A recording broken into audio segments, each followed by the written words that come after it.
নমস্কার, আমি পুরোহিত শ্রী পার্থ মুখার্জি। আমার ইউটিউব চ্যানেলে আজকে আমি পৌরোহিত্য সম্পর্কে কিছু তথ্য আপনাদের কাছে রাখতে চাই। আজকে আমি যেটা বলবো সেটা হচ্ছে 1431 সালের দুর্গাপূজার কল্পারম্ভ দিবস, মানে কোন দিন কল্পারম্ভ হবে এবং ষষ্ঠী তিথিতে ষষ্ঠী পূজা কখন হবে সেই সম্পর্কে আপনাদের কাছে আমি কিছু বলবো। তার আগে বলি, আমার এই ইউটিউব চ্যানেলটি অবশ্যই সাবস্ক্রাইব করবেন। তার কারণ হচ্ছে আমি যতটা আমি জানি বা যতটা আমার সম্মত হবে আমি আপনাদের কাছে পৌরোহিত্য সম্পর্কে তথ্য তুলে ধরবো। চলুন, 1431 সালে দুর্গাপূজার কল্পারম্ভ দিবস কোন দিন হবে। দেখুন, আমরা সকলেই জানি যারা পৌরোহিত্য করে থাকি যে কল্পারম্ভ দিবস কারো কিন্তু মানে একই দিনে হয় না। অর্থাৎ আপনার প্রতিপদ থেকে কিন্তু কল্পারম্ভ শুরু হয়। মহালয় অমাবস্যার পরে কোনো কোনো বাড়িতে দেখা যাচ্ছে যে প্রতিপদ থেকে তার কল্পারম্ভ আরম্ভ হয়। অর্থাৎ সেদিন থেকে মায়ের পুজোর যে হবে তার যে কল্প, সেই আরম্ভটা কিন্তু কিন্তু প্রতিপদ থেকে হয়। আচ্ছা, কোনো কোনো জায়গাতে দেখা যাচ্ছে তৃতীয়া থেকেও আরম্ভ করে, কোনো কোনো জায়গাতে তাদের নিয়ম আছে, প্রথাচলিত নিয়ম, চতুর্থী থেকেও কল্পারম্ভ হয় এবং পঞ্চমীতে তো হয়ও, এবং ষষ্ঠী থেকেও কল্পারম্ভ হয়। যাদের যেরকম প্রথাগত নিয়ম আছে তাদের সেই নিয়মে কল্পারম্ভ হবে।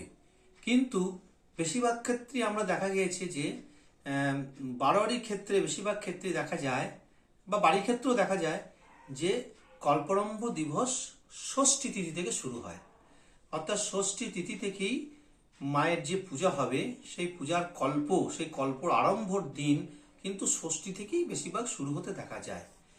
এইবার সেই ষষ্ঠী তিথি থেকে যদি শুরু হয় কোনো বারোয়ারির বা বাড়ির, তাহলে এই বছর 1431 সালে কখন সেই কল্পারম্ভ হবে সেটা ষষ্ঠী তিথি থেকে আমি শুরু করে বলি আপনাদের সামনে। এই বছর 1431 সালের ষষ্ঠী তিথি যদি আপনারা কল্পারম্ভ করেন তাহলে আপনাদের 22শে আশ্বিন, 1431 সালের 22শে আশ্বিন বুধবার 7:30টার মধ্যে আপনাদের ষষ্ঠীর কল্পারম্ভের পূজা প্রশস্তা। অর্থাৎ ষষ্ঠীর কল্পারম্ভের পূজা 7:30টার মধ্যে আপনাদের কিন্তু পূজা শুরু করে দিতে হবে। এইটা কিন্তু আপনাদের খেয়াল রাখতে হবে। তার কারণ হচ্ছে 7:32 গতে কিন্তু ষষ্ঠী তিথি ছেড়ে যাচ্ছে।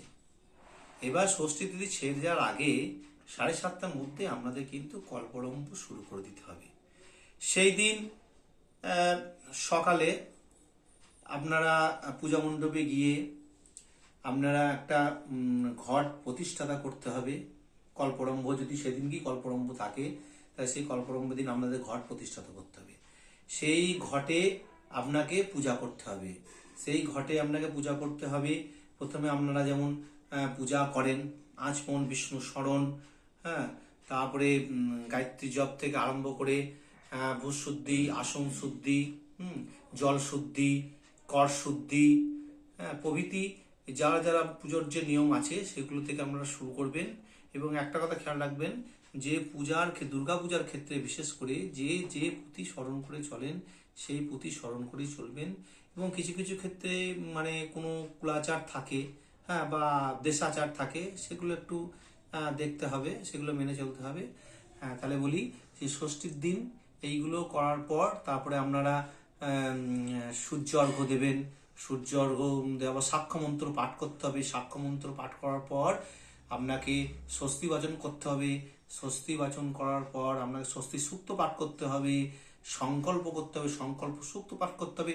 এর পর করার পর তারপরে আপনাকে পঞ্চদেবতার পুজো, ঘট স্থাপন যেগুলো হয় সেগুলো সবই হবে। তারপরে আপনাকে আস্তে আস্তে দেবীর পূজা করতে হবে। কল্পারম্ভ তো আপনি দেবীর উদ্দেশ্য করছে, দেবীর পূজা সেখানে হবে, দেবীর পূজা করতে হবে। তারপরে আপনাকে মা ষষ্ঠী দেবীর পূজা হবে। ষষ্ঠী দেবীও তো সেই দুর্গা দেবী। দুর্গা দেবী সেই ষষ্ঠী তিথিতে যেরকম করছেন সেই ষষ্ঠীর ধ্যানও করতে হবে, আপনাকে পূজা করতে হবে। সমস্ত পূজা করার পর তারপরে আপনাকে যদি আরতি জোগাড় থাকে আরতি করবেন, আরতি করতে হবে, তার কিন্তু কোনো বাধ্যতা কিছু নেই, আরতি করতে পারেন যদি জোগাড় থাকে। তারপরে আপনি যদি সেদিনকে পুষ্পাঞ্জলি যারা দেবে পুষ্পাঞ্জলি দিয়ে দিতে পারেন। এই হচ্ছে আপনার সকালে ষষ্ঠী কল্পারম্ভ বিধি। এইভাবে আপনাকে শুরু করতে হবে। এইবার আমরা ষষ্ঠী তিথিতে ষষ্ঠী পূজা বা ষষ্ঠী কল্পারম্ভ হয়ে গেল। তারপরে ওই দিন সন্ধ্যাতে যেটা আপনার করণীয় আছে সেইটা, তার জন্য আপনাকে কিছু জোগাড় কিন্তু তখনই কিন্তু করে রাখতে হবে। এইবার সেই দিন কি জোগাড় করতে হবে সেটা আমি পরের ভিডিওতে অবশ্যই আপনাদেরকে বলবো। আজকে ষষ্ঠীর কল্পারম্ভ বিধি সম্পর্কে বললাম 1431 সালে। এখন এই পর্যন্তই। নমস্কার।